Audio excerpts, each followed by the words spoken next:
Well, hello, everybody. Welcome back for another fabulous virtual live tasting with all of us here at Becker Vineyards. Tonight, we've got a special treat. We have got both Dr. Richard Becker and Dr. Joseph Becker. We've also got Will on. We've got Robert on and Carolyn. So it's a whole family affair. We have got also our winemaker, John Leahy, and I will be joining tonight as well.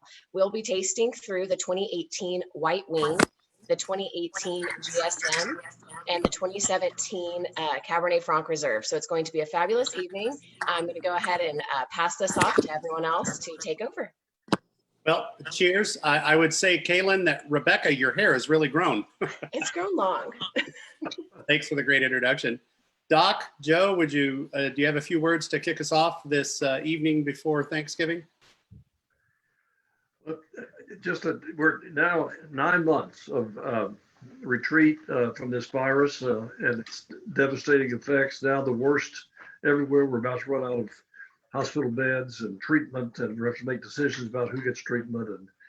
And just please, our advice to do all the things that can protect you and your family: masks and distance, social distancing, and hygiene, and most of all, our thoughts and hearts for all the people that are fighting this battle on the front line, our friends and colleagues and people all over the world. And so this is our attempt to step out on the outside of one of the buildings in New York and try to cheer people up with something which is basically just kind of fun, tasting wine. And John, so proud of the wines you have here tonight. Thank you. Well, cheers. I'll drink to the gratitude, and thank you for the vote of confidence on the wines. But I guess the real test of time is going to be to see if Robert and Carolyn like them. So I am kind of happy. I just want everybody to know I tried my darndest to get out of doing this, but this is a Thanksgiving to me, and I'm very grateful and happy that the entire Becker clan can join us here. So. You know, I've made a career of working for family wineries. This is certainly one of the best ones that I've had the pleasure of working for. Maybe for the exception of Joe Becker, who's a tyrant when it comes to things. That's right. The audio working, Joe? So I want to let everybody know the lineup that we're going to start with. We're going to start with the White Wing, the 2018 White Wing. And then we're going to go to the GSM, and then we'll finish off with the Cab Franc. So I, on the other hand, I'm using a new set of glasses that I bring out for this time of year. This one says "Always Grateful." I have a set of glasses that were given to me by my brother and sister-in-law. So for holiday seasons, I like to bring them out. So Joe, I'm going to turn it over to you to get your impressions, but I also want the entire family to introduce themselves. And Joe, you're not on a boat. I'm having technical difficulties. Small earthquake, and John, the pirate is coming, buddy. I'm not going to be at the winery for the next 4 days, so you might forget. Robert, welcome back.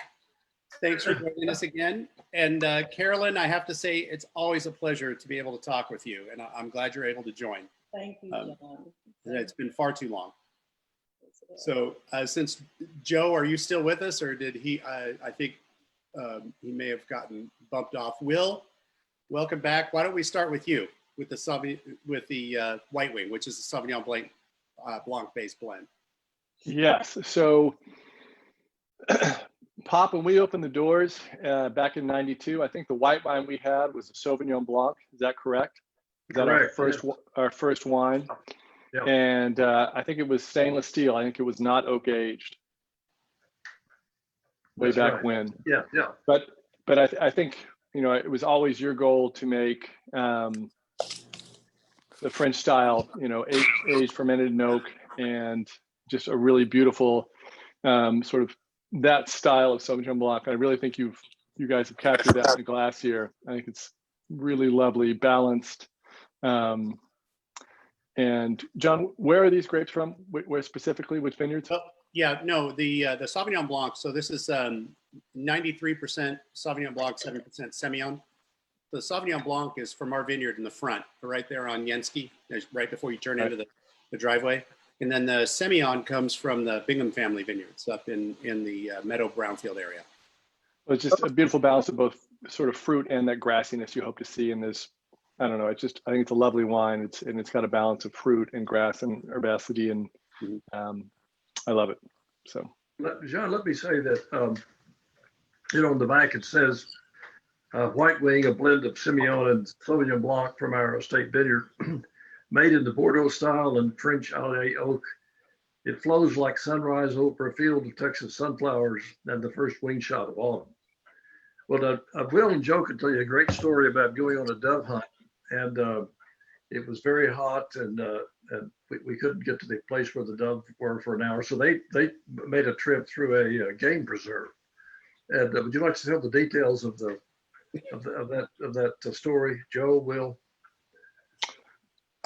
so I froze up and I didn't hear that whole story. But is this the time you sent us out on the dove hunt, the day early in 100-degree heat? Yeah. So, to the game preserve. So Joe and I are out in like a 45-year-old SUV, and we're out there way too early. Dad sends us out there midday where the dove are very quietly resting and waiting for the sun to go down, where we should have been. And so Joe and I sit there for, I don't know, 3 hours and shoot at dragonflies for a while, then decide that we should head on. And we decide on the way home to stop at, Joe, do you remember the name of the place? Oh, I can the wine Right Wing. That's all I can remember. So Joe and I pull into this, we figure we'll make something out of the afternoon. We pull into this wild game preserve, and we drive, about 2 miles in, and the car dies. It decided it was just too darn hot. It was, September 1st, and it was 99, and the car overheats, and we're surrounded by wildebeests and all kinds of crazy, things I don't want to try and outrun that have, long horns and don't look very happy about us. So, but I said this, Joe, you make a run for it that way, and I'll see if I can buy me some time to look under the hood. And he passed on that option, and we cooked in the car for a couple hours, and then the car did finally start back up. But I can't hear Joe at all. Can anybody else? I can intermittently, but Will and Joe, that car is in the back by the vineyard house. If you want to drive through again, the Studebaker still there. Yeah. Can you guys hear me? Because I need to weigh in on this. Yes, Joe, we can hear you. Yeah. So we were surrounded by a ferocious wild pack of ostriches that were trying to kill us. They were about to break in the glass on Dad's car, and I felt that I was going to die, and I heroically offered to go and let the ostriches chase me while Will fixed the engine. But there's one. I thought this was a great idea. but somehow there's this. Nicholas is getting his taste of wine. There's this quotation, Deus ex machina, in which Dad's car began to work all of a sudden. So I'm still convinced to this day that whether or not the car was actually malfunctioning or Will just wanted to see how fast I could run. He had good wheels for a kid that age. It was impressive.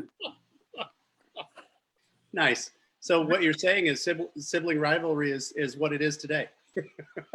Just curiosity. I just want to see how what his moves were like. Right. Serpentine.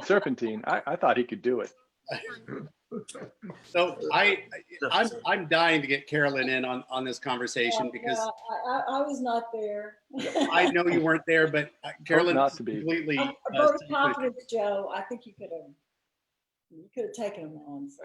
Well, so one of my other favorite stories, and Carolyn, is that there was a summer where your son, my best friend Andrew, Andrew and I and Will and my first baseman for my baseball team used to work at the winery in the summer.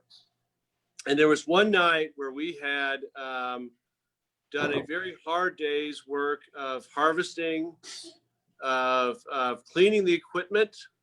So we had awakened, we had arisen at 4 a.m, harvested grapes at that time by hand with buckets, and then cleaned all the equipment off, and returned to, gotten to go to bed around midnight. And I was very tired. I fell asleep, and Andrew, Carolyn's son, and the first base on my baseball team had stayed up playing poker. And around 1 a.m, while they were just getting ready to go to bed, one of my parents' wonderful old antique beds, the ropes that were holding the mattress just collapsed, and I crashed down through the bed.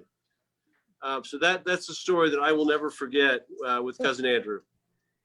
Well, I know he speaks fondly of all those hamburger meals you had to Dairy Queen or Dairy Queen, sure. Hey, Joe, you hit him. Yes. Andrew's on Facebook saying it was chess, not poker. His mom's watching. He's got it. I know, right? Oh, I love your background there, Will. I found the actual ostrich. So. Well, I don't know if you know this, but when you all had some help with the harvesting, you had some Spanish-speaking people who were helping, and Yeah. Andrew was the only one who spoke Spanish, Right. and so he always had to respond to their request for cerveza, which is beer, I think, in Spanish. Do you remember that? No, that's ice water. Okay, whatever. That's all they wanted. So, Carolyn, what do you think of the White Wing? Well, I have to tell you that we opened it yesterday, and there's a big difference between today and yesterday. Right. Just Well, somebody. Oh, I'm sorry. Go ahead. much rounder, and the the melon and pineapple and Yeah. That's true of Robert too. We opened him yesterday and he's much rounder. Wow. You know what I really enjoy is the fact that there are multiple generations of sibling interaction going on here. It makes me really feel like I'm at Thanksgiving. One of those generations is being very well behaved and enjoying the others, enjoying each other. It's the old folks you got to watch out for. It's the seniors. Whatever. Here's a cue, Will. The person who claims to be innocent is never innocent. I've been getting away with it for a long time. So now that you're on, Will, what do you think of the White Wing? I love it. I agree with Aunt Carolyn. There's just beautiful melon, but there's also a little bit of grassiness on the back, which is just fabulous. And like I said, it's balanced. And it's not a fruit bomb, but it has great fruit and great melon. And it's a beautiful nose, but it has the grassiness that you want to see, and you can taste the oak as well. But it's not like a toothpick. It's in balance, and it's a lovely wine. So it's a great Bordeaux style white wine, which is beautiful. So, Robert, you have not chimed in yet, sir. Could we get your opinion? maybe a song. Yeah, maybe a song. Yeah. No, so actually I have a question first. So what does the Simeon bring to this? What is it? Why do you add Simeon to this? What is it? What is its purpose? Oh, its purpose was to keep me employed because my boss told me I had to add it. So, That kind of thing. Yeah. All right. no, to me, Semillon adds. Semillon's got an incredible mid-palate lift for Sauvignon Blanc. It really is compared to Sauvignon Blanc. Semillon's a much more viscous wine. It's a little heavier, a little weightier on there. There's some interesting subtle notes there too. It's not so much fruit as it would be herbaceous notes. I think many of the classic Bordeaux vineyards are planted more or less 75 to 80% Sauvignon Blanc, 20 to 25% Semillon. Mhm, mhm. And that was the original planning of that front vineyard.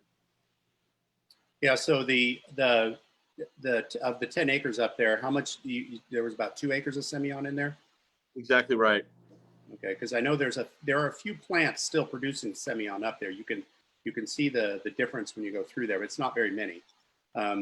Just like I think we have 2 Rogue Viognier plants still in the Malbec. Every time we go through that Malbec, and I could see that, when everything's ripening up, I'm like, that is the palest Malbec I've ever seen in my life. Do you think the Semillon gives some body to this wine? I think so. Yeah. Doc, what's your opinion of Semillon offering to the Sauvignon Blanc?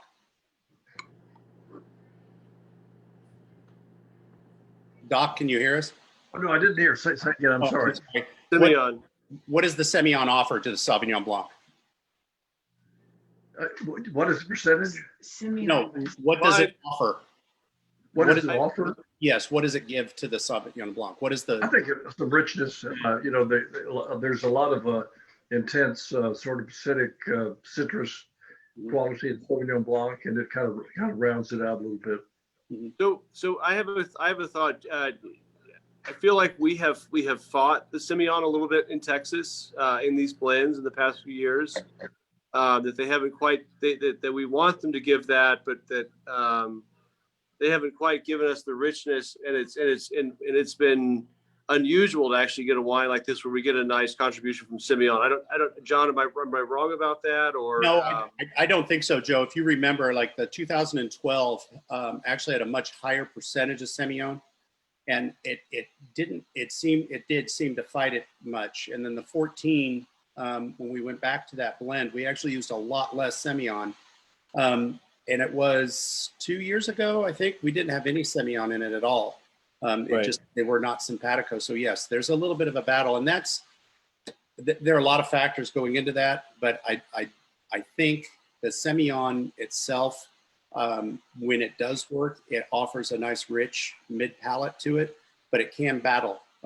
It can be even at a small percentage, at 2 or 3%, it can really it can make the blend go sideways very easily. So the classic blends, which are 15 to 25% Semillon, currently does not work that just straight across the board that way here. Our Sauvignon Blanc is a very rich Sauvignon Blanc to begin with, but it also has a lot more tropical notes, where the Semillon tends to have a much more herbaceous note to it. Do you use it anywhere else, John? Any other wines? I do, Carolyn. I've used a bit of Semillon in some of our late harvest style dessert wines, like the Clementine. I've used a little tiny amount in the Malmsey, but I've also used it in blends like the Fleur Sauvage, the white, the general white blend that we do every couple of years. We make that really nice light summer white. And the Semillon goes very well in there. It offers a nice little subtle keynote to it. So we do use it in a few other things, yes. So, oh yeah, go ahead. I was just say, I think we are, Will may disagree, but I think the palate that I've been influenced by is a little bit more of the greener Sauvignon Blanc. And I know, John, that we've always encouraged you to harvest the Sauvignon Blancs at a greener pH, at a greener Brix level. And I think it's interesting for those of you that are out there watching this, that if you go out and buy our Sauvignon Blanc that's in the grocery store, it's a really interesting comparison to the White Wing. Mm-hmm. It is. Well, and the Sauvignon Blanc, the regular market Sauvignon Blanc, has both the our Sauvignon Blanc as well as the Ready Vineyards. That's our other source of Sauvignon Blanc from BJ up in Brownfield. So the mostly stainless steel. Now our White Wing, a fair portion of that Sauvignon Blanc is oak fermented and aged. So we do it in all new French oak barrels, just like I was never instructed to do. The first year I did this, Doc told me specifically that the new French oak was for the Viognier. And we went through tasting a couple months after harvesting. He goes, this Viognier tastes an awful lot like Sauvignon Blanc. And I said, Well, that's good because that Viognier is Sauvignon Blanc from the front vineyard. So it turned out to be a good gambit to play. And no, I didn't use all of the new oak on Sauvignon Blanc. There was a fair portion on Viognier. But we did use some. So Doc, what was the inspiration behind the original White Wing? Why did you want to do two different Sauvignon Blancs? Well, I've always loved white Bordeaux, and so it's made differently from the New World Sauvignon Blanc. I.e., there's some barrel aging, some secondary fermentation, some blending with other grapes like Semillon, especially Semillon, and I love white Bordeaux, and I thought it'd be fun to try to make it in our part of the world, and I think you've done a splendid job. I love it. Well, I think it does well. Okay, so the real purpose for getting everybody together is so that I could finally get that recipe from Carolyn about those turnovers. You got to fly her in. I'm trying to get the rules right now. It's not working. I mean, I have all of those, but just to combine them, it wouldn't be a huge book, but I think it would be interesting because they're all a little bit different from anything I've. Well, we've been talking about, so it was first mentioned last spring, and I think it was right after you and Joe were on the last time, that the turnovers that Robert ended up eating raw out of the freezer or something. With no ill effects, apparently, and he's still here. Hey, frozen. Robert, denial's just not a river in Egypt, buddy. I've been sailing down for many years. Right. So I also want to know, the whole family, do you guys, before we go to the GSM, do you guys have family traditions that you had growing up? This is to Robert, Carolyn, and Doc. Do you have, and of course, Joe and Will too, this is a very pertinent question. The traditions that we have for Thanksgiving growing up that our parents give us, which ones did you carry over with your family and which ones mutated to a new tradition for you? Is there anything that stands out? And Carolyn, I'd like to start with you. Dressing. Dressing? Yeah. Okay, so you get dressed before you sit at the dinner table? Well, I'm eating the dressing. I'm usually clothed. Right. I mean, our mother's dressing was just not like anything else. And Joe was just telling me a couple of days ago, he had Thanksgiving dinner with us when he was in high school. And he said, that was just an epiphany. I gotta marry me some of this. So the route to a man's heart is through his stomach.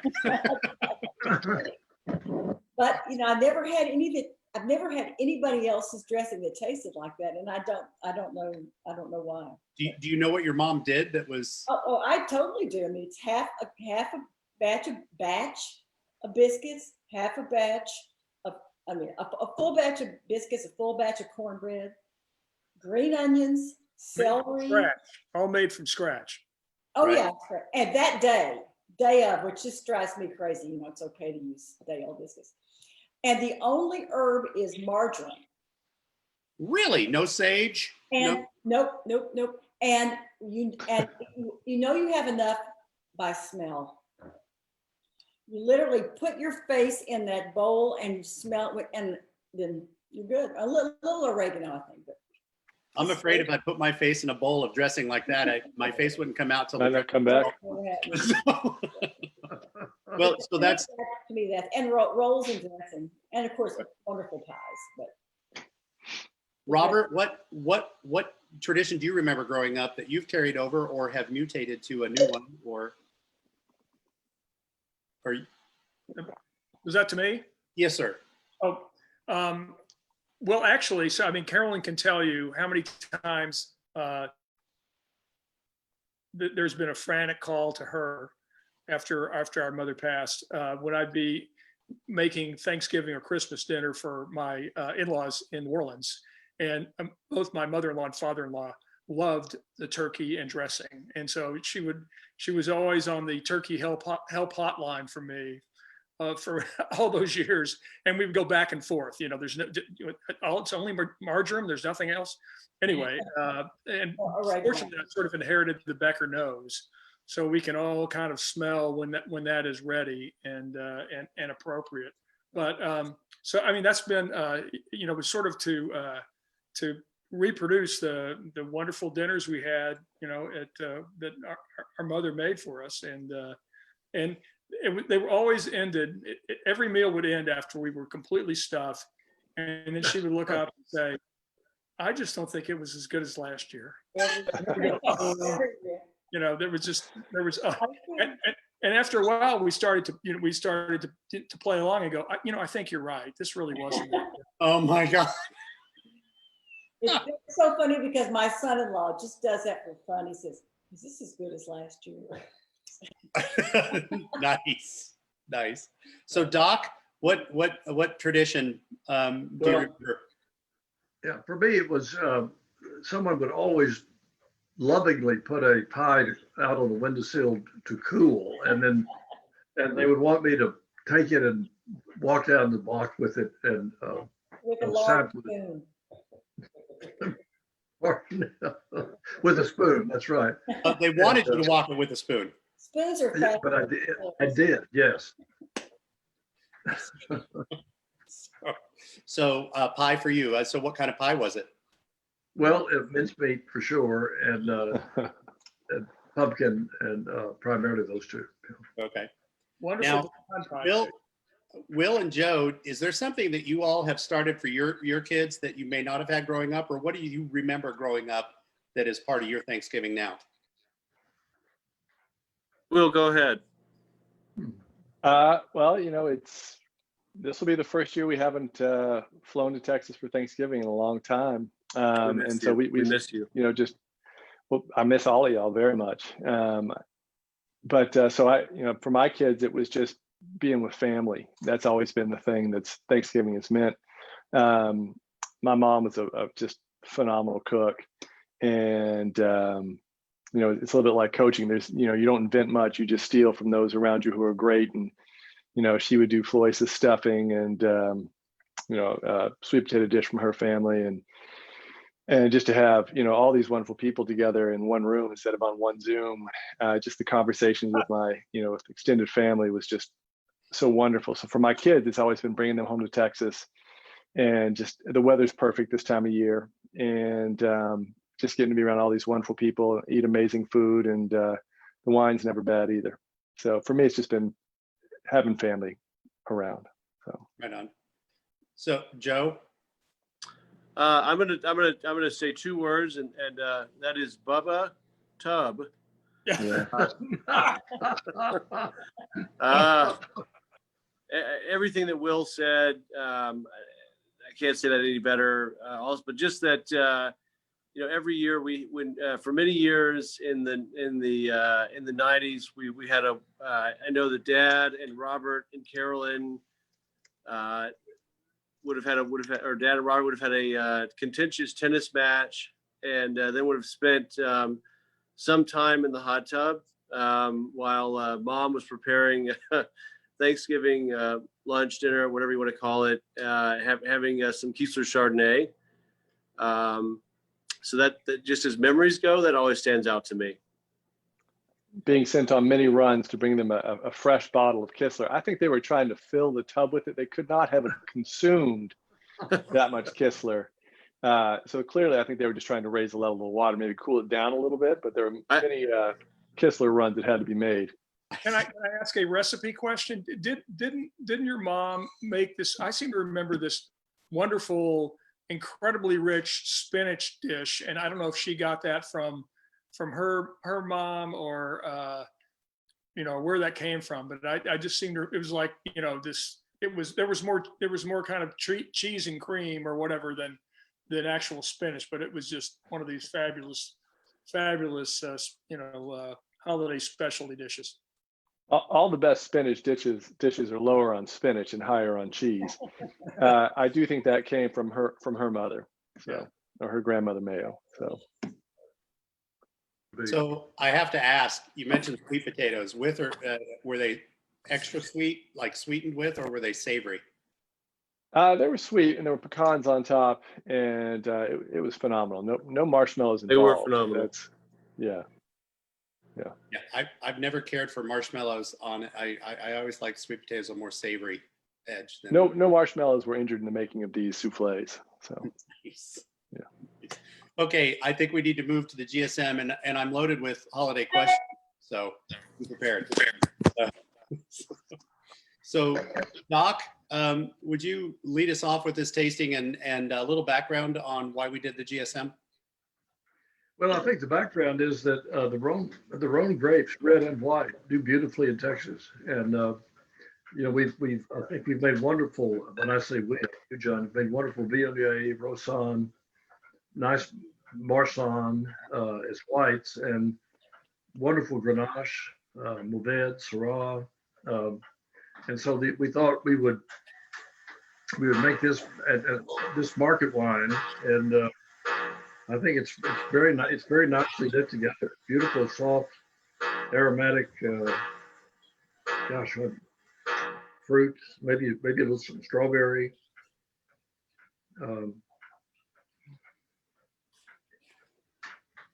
This tastes to me like the red wine that you buy in the area around Châteauneuf-du-Pape, around Avignon. It's you know, it's not overdosed with Syrah like a lot of these blends are in the United States. It expresses more of the Grenache end of the spectrum. I think it's great. Love it. So somebody just asked what GSM stands for. It's a great savory mouthful is what it stands for. It's Grenache, Syrah, Mourvedre is what Right. GSM stands for. So Carolyn, do you have the GSM in front of you? Yes, I did. And this also we opened yesterday. And when we first opened it, we tasted clove and those dark spices. Mhm. And Aromatics. I get and that on the aromatics. today it's it's completely different. And we did put it in the freezer. Oh, good. We've Good. been doing that. And so I've got a question. Does that apply also to champagne? Well, you're going to Sure. lose the bubbles. You can do it with the champagne, but you're going to lose quite a bit of the Okay. carbonation. Champagne will actually last a couple of days in the fridge if you cap it. It won't go too bad because the effervescence is CO2.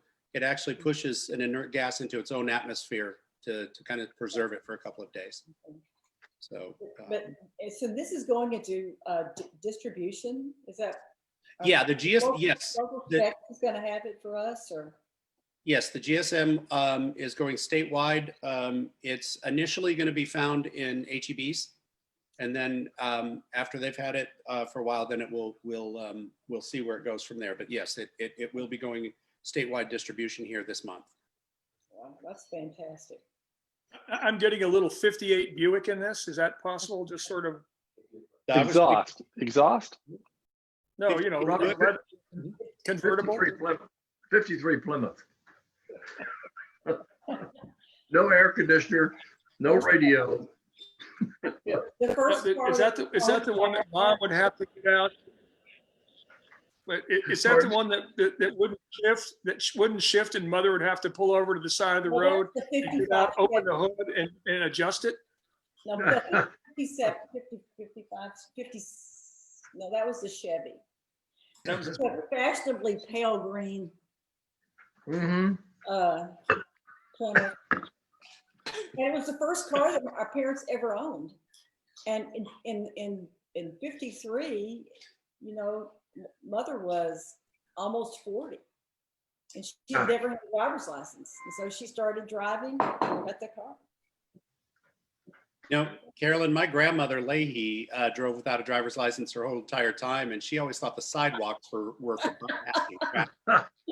And she was a nurse in Manhattan for a number of years, and she would get pulled over frequently by the cops there. But you know, she was straight from Ireland. She'd get pulled over by these Irish cops, and they would be like, "No, I can't arrest you. You're like my mother." I mean, it was really literally. My dad tells stories. He's like, "I don't know why she was never arrested for driving without a license." So, you don't really need a license sometimes. Driving, surgery, whatever, you know. Yeah. Well, why do they call it practice? Yeah.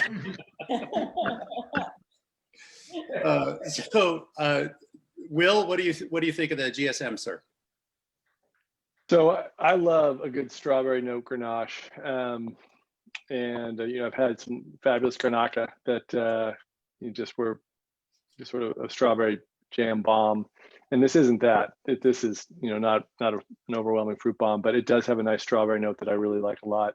And I agree with Aunt Carolyn. There's some nice sort of clove on the aromatics, and it's a little bit on the palate as well.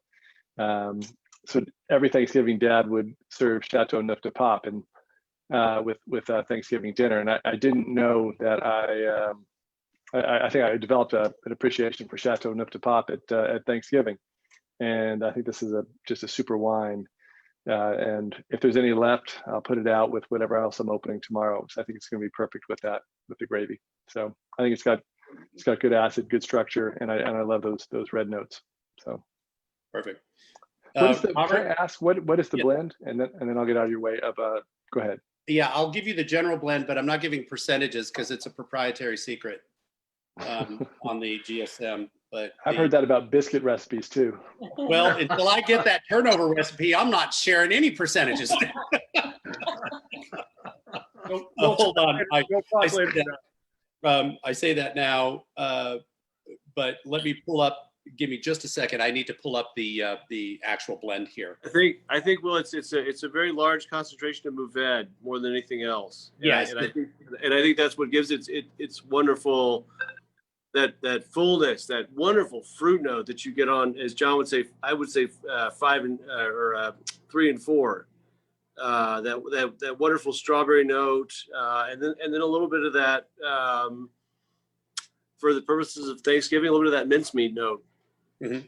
Yeah, the clove, the brown spice there. Exactly right. Back to your when you first pulled the cork yesterday on the GSM, when I pulled the cork here earlier this evening to decant, and Jody made the comment that she got a lot of clove off of there too.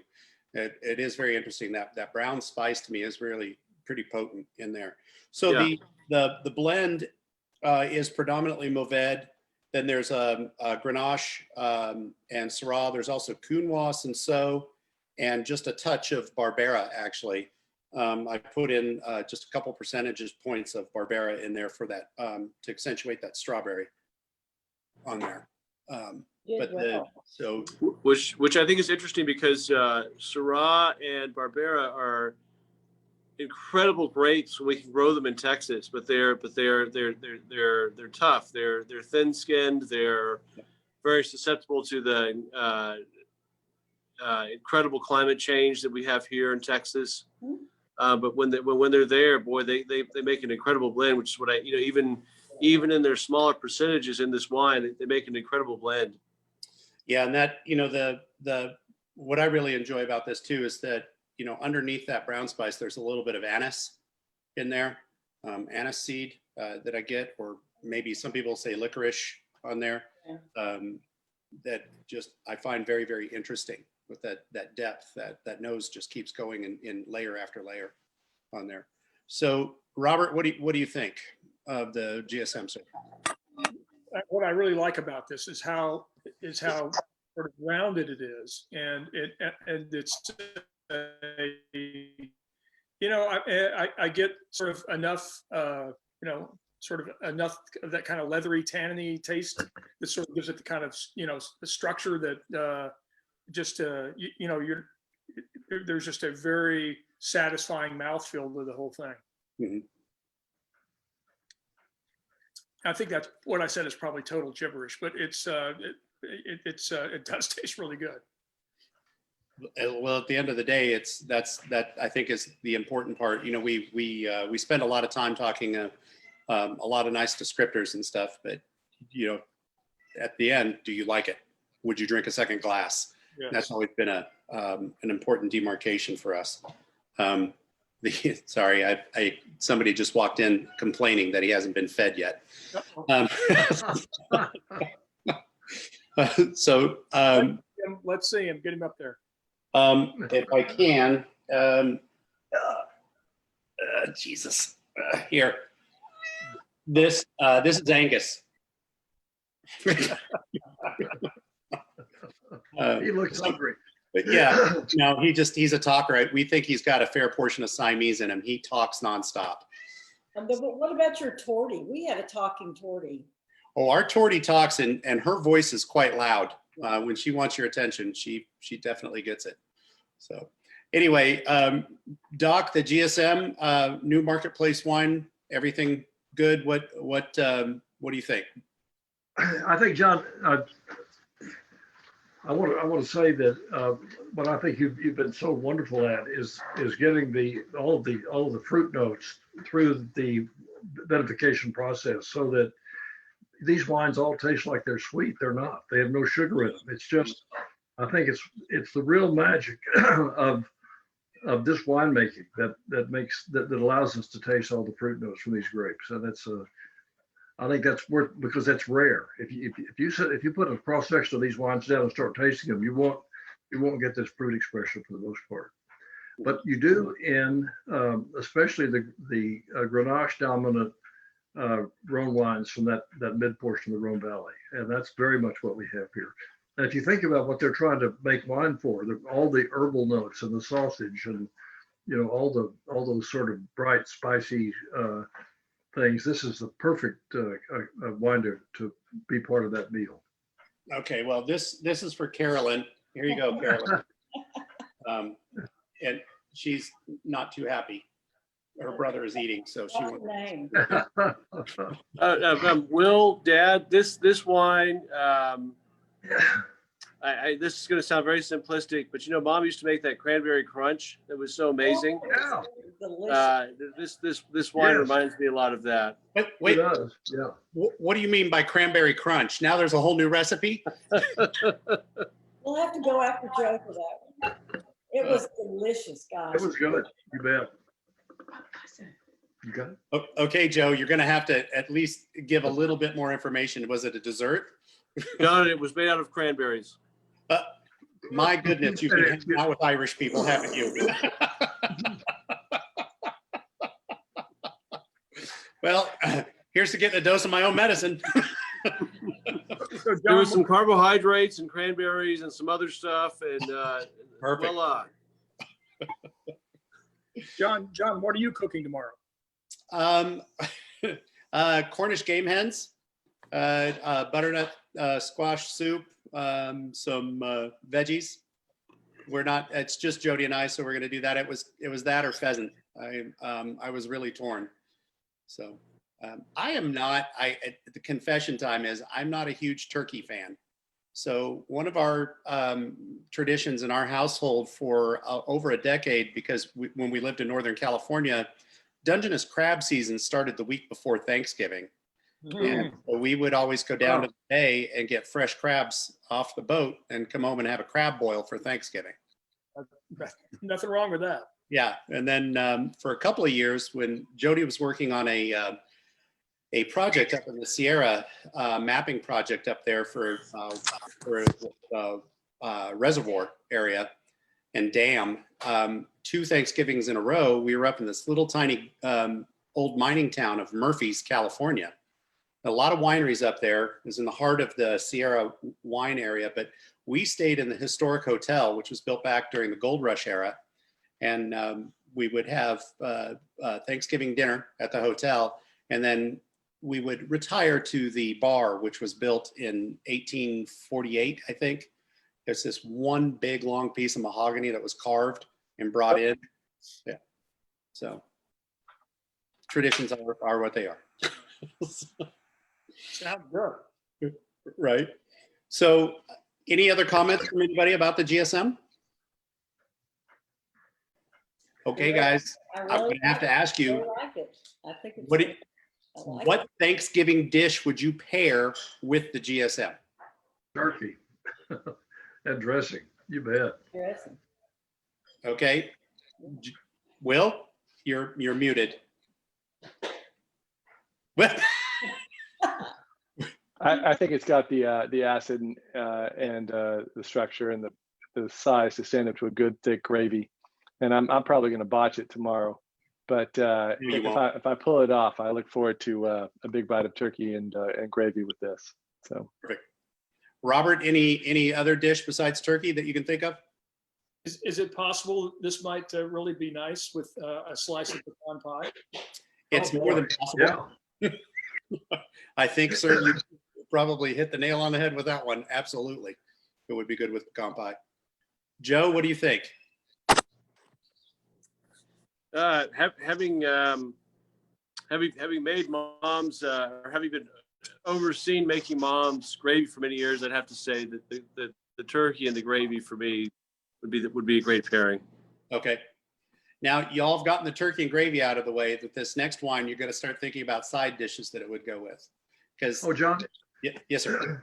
I want to say one thing. So in the past, I've always, when we've all had Thanksgiving dinner together, everybody here, I've always tried to find old Rhone red wines that would go well. And what I'm thinking about more and more is that some of them, when after 20 or 25 years, they had this delicate taste on it. I don't know if you know about, if you've had that experience, but it takes some of those wines 2 decades to get to this point.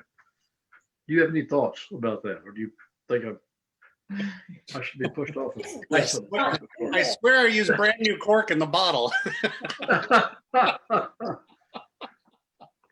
But Will, Joe, Robert, you all have tasted those old Rhones that I've tried to bring out. Do you see that comparison?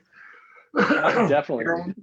Yeah. No, you talked about that strawberry note in that Grenache character. Sorry? I think Robert's looking vague. He needs another exposure to those old Rhones. Well, that is always welcome. I mean, you know, the fun thing about one of the many fun about, you know, visiting, you know, San Antonio is Richard has these amazing wines to pour, and he's very generous with them. And it's true. I mean, these 30-year-old Rhones that he pulls out just taste like nothing else, except, you know, you get close with this GSM. I mean, it's a pretty interesting comparison. You know, I think, and very apt. And so the question, John, is how the hell did you do this? So there's this book. Book, right. A lot of YouTube videos.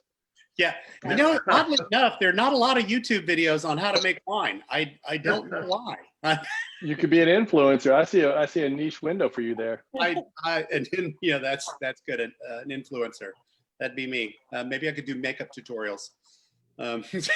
So, well, Doc, to answer your question, we make 4 of these Rhone varietals we do in a very reductive atmosphere all the way through. So, and we've talked about that in the past about keeping them in much of an oxygen-free environment post-fermentation until after MLF is done, and then hitting them with a good burst of air to bind up the green notes.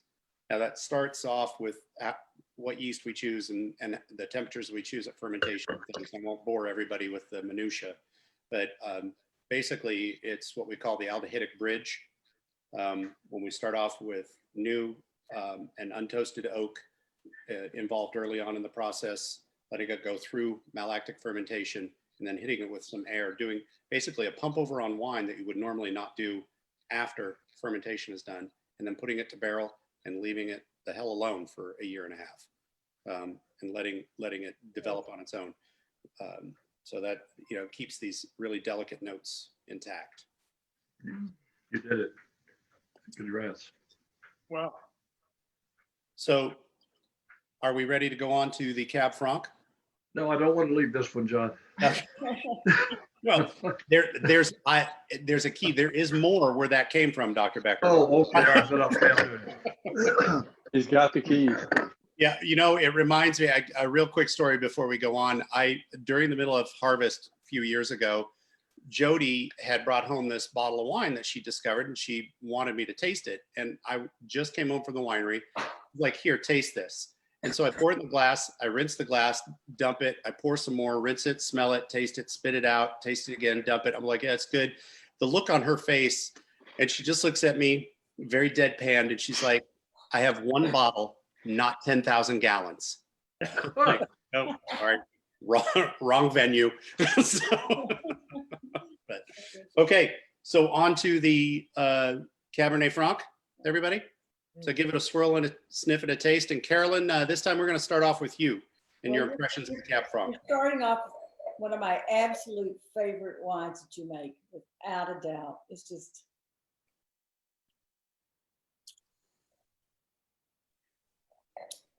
it's just wonderful. It's rich, it's smooth, it stands up to anything. It's got fruit, and it has everything going for it, John. Yeah. So I just keep saying those good things, or No, that's fine. Do you get any specific notes? Specific scent? a lot of deep cherry. Mm-hmm. I'm not talking turnovers here. Just so, don't go there. Man, Again, I'm very, very jealous of that. Okay, well, I guess we've got another. This is the lion cat that we rescued from the winery 2 years ago, Doc. Oh my gosh. Yeah, he's 15 pounds, and he believes that play means to sink his teeth all the way to bones. So, buddy. Well, one thing, I have a question to ask you about the Cab Franc. How often, you haven't made that very many years, is that true? No, we oddly enough, yeah, we haven't bottled it as Cab Franc, but only 3 times. I believe 12, 15, 17. We've made a couple of Chivot Noirs, which are Cab Franc Merlot blends, but as a standalone Cab Franc, we haven't done it as frequently as we may have liked. We've always made Cab Franc. Unfortunately, I start blending it in with some of our other Bordeaux blends because it just accentuates Cabernet and Merlot together with Cab Franc. It's just this beautiful creature that comes out of there. And then before you know it, you turn around twice and it's like, what happened to the 40 barrels of Cab Franc I had? I'm down to 3. So, we have to really, by we, I mean, I literally have to say, okay, I got to save some of this if we want to do a Cab Franc as a single standalone. So. I know exactly how you feel. Yeah. I'm just very grateful. I don't, run through 40 barrels of bourbon that fast. So. I know exactly how you feel.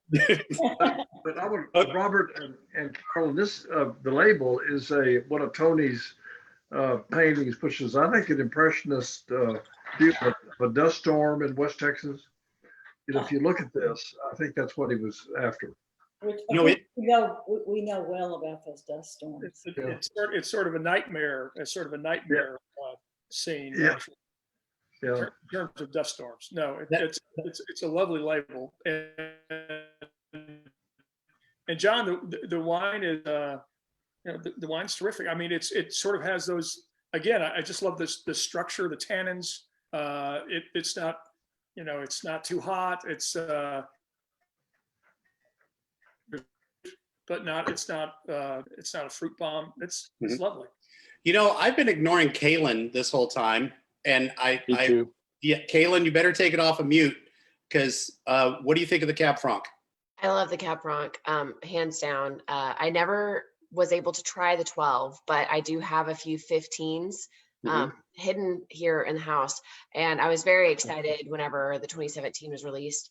Cabernet Franc has become one of my favorite varietals. And when I began working at the winery, I'll be honest, I didn't know a whole lot about red wine. I was very convinced it all was very similar to church wine. And hear me out, I've grown a lot since then. A lot of personal development has happened. But Cabernet Franc, I think, is something that a lot of people are unfamiliar with. And it carries all these beautiful expressions. You get the lovely red fruit, you get the beautiful pepper components and pyrazine content if you're lucky. And it's a beautiful food pairing wine. So I'm just excited to be on here and getting to drink these over here silently and enjoy them all and hear everybody's feedback. This is a beautiful lineup, and Cab Franc is one of my favorite wines. So I'm not mad about sitting here enjoying a glass of it. That's good. I apologize. I did not mean to leave you out of the conversation. I'm fine. I was listening. I was enjoying. So, Robert, I want to go back to the Cab Franc, and I want your impressions of the Cab Franc, sir, if you don't mind. My impressions, they are. I mean, it has a certain kind of a nice gravitas, a nice depth to it that I think is it will pair well with any kind of meat dish. But I certainly be fine with turkey tomorrow. But I don't find the acid overwhelming, and it just has that nice kind of round mouth feel that it's just wonderful to drink. I mean, you might like this with a stinky cheese and a poisse, or just on its own. It's all good. Will, what are your impressions? Oh, I love that crane. Yeah. So, the turkey. I was on the Cheval Noir talk a while back, and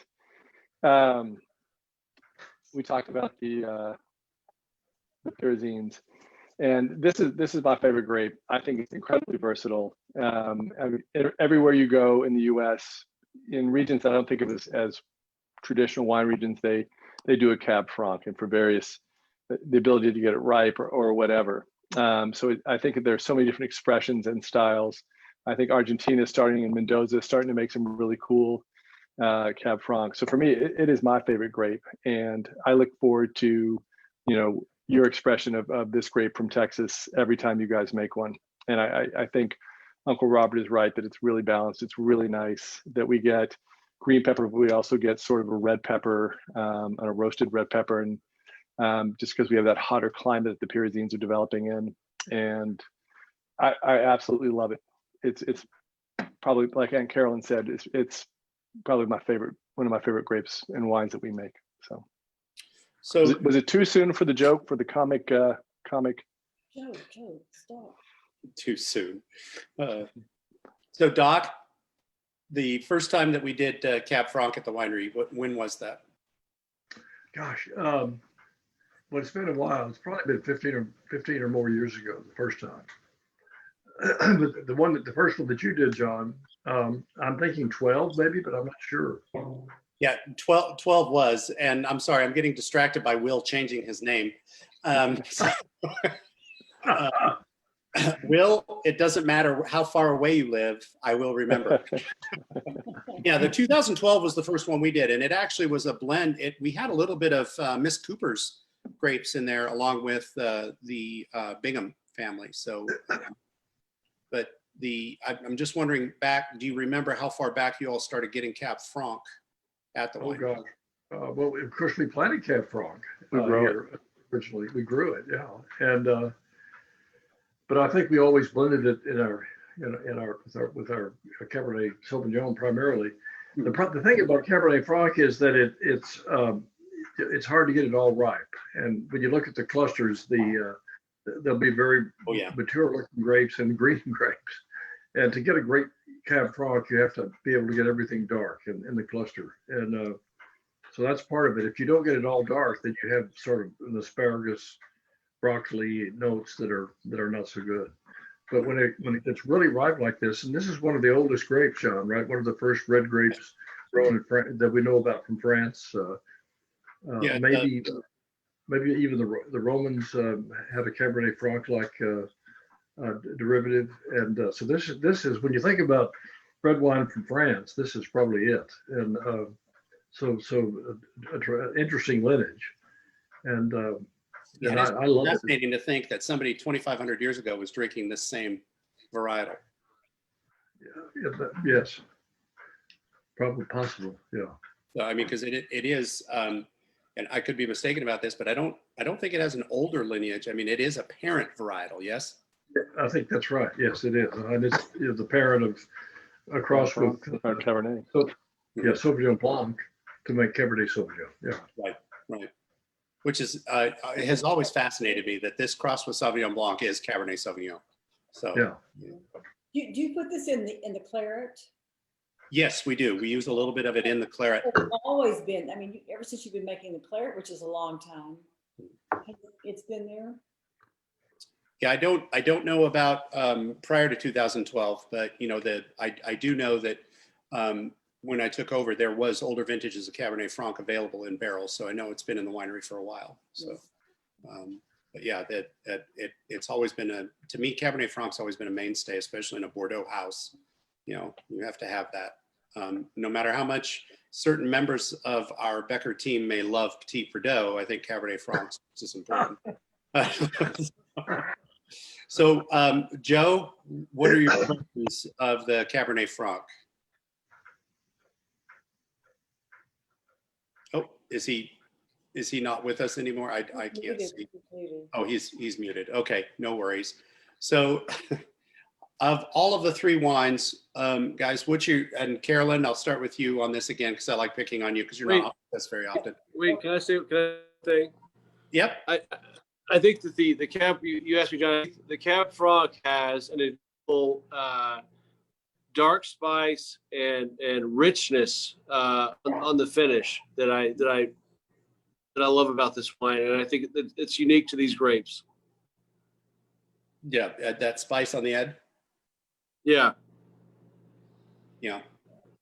I've always been a Cab Franc fan. I got, from day one, I've always enjoyed it. So, Carolyn, of all three wines, which one would, if you could only pick one, which one would you serve with tomorrow's dinner?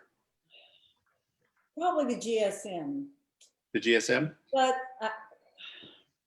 I think you could just sort of have a medley here. You could start with a little appetizer and have the white wing. You could go right into the GSM, and then you could finish with the Cab Franc. Okay, but you're on a deserted island, and your only best friend is a basketball. And Tom Hanks. Right. So, Joe, of the three wines, which one? All three? A particular one? I have to say they've all tonight. But the Cab Franc is tasting so well tonight. It would be hard to pass that one up. I think that but I also think the GSM has that incredible fruit note on the mid palate that will complement Thanksgiving dinner very well. Mm-hmm. Robert, what are you going to serve all three, or are you going to pick one for? I think actually for a rich dinner like Thanksgiving, you want something that has a little bit of an edge to it, and that has a little bit of a bite, and I'm just getting just enough of that on this Franc that I think that would be the perfect accompaniment to turkey and dress. I mean, there's just enough of the tannins or whatever it is that sort of makes you, that kind of would cut through the richness of the other dishes. I would bring that without any hesitations. Actually, we're going to a friend's house tomorrow, and I'm bringing a Willamette Cab, so as well as a Chateauneuf du Pape. So we'll get a nice contrast between the two. Oh, that sounds lovely. Will, what are you and are you going to serve the wine at dinner, and when are you going to serve your kids their first glass of wine at a dinner? They're years away from their first glass of wine. So Dad always did Chateauneuf du Pape with Thanksgiving. It'd be hard not to do the GSM. But I have always loved the Cab Franc. I remember in 2015, we actually spent that Thanksgiving with Karen and Robert and my brother and his family and Mom and Dad, and they brought the Cab Franc to that, and it was just phenomenal. So I do think that if I was stuck on an island with Wilson, I'd be taking the Cab Franc, but I've become accustomed to having a Rhone blend, a GSM type style wine with Thanksgiving. So there you go. Perfect. And Doc, finally, what wines for tomorrow? I think all three for me on the table, John. Honestly, these are just wonderful. Thank you. Oh, absolutely. it's fun being able to make wine. I mean, to be honest, I mean, it really is a lot of fun to be able to present a nice glass of wine to somebody and watch their enjoyment of that with their meal. And tomorrow, to me, tomorrow is one of the 4 times a year that really is about getting the table together and getting the people together. And I know we need to distance, and I know we need to stay apart and stuff, but that doesn't mean we can't give somebody a call, have a glass of wine, and enjoy a good favorite story or a good favorite thing.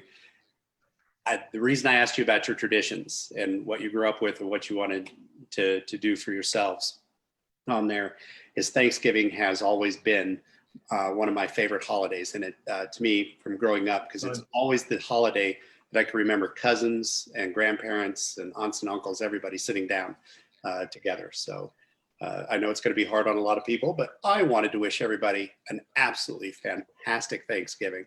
So cheers, Josh. everyone. Raise a glass. Any final words from anyone? Otherwise, Thanksgiving. I just want to say how moving it is for me to have our whole family in this kind of virtual before Thanksgiving dinner and evening, and it's just great. And thank you. cheers, guys. Thanks for joining us for another week. We'll see you all next week, next Wednesday. And Kaylin, I am sorry, I don't have the wines. Do you have the wines for next week? I do have them. It'll be the RVM. Is that the 19 vintage? Yes, 19 RV. Okay. 19 RVM. It'll be the 2017 Malbec Reserve from Drew Talent's Vineyard, and then the non-vintage port. So it's going to be a very good time for everyone involved. Perfect. Okay. Well, cheers to everyone. We'll see you next week. Happy Thanksgiving, and bless everyone. Thank you. Thank you. Other-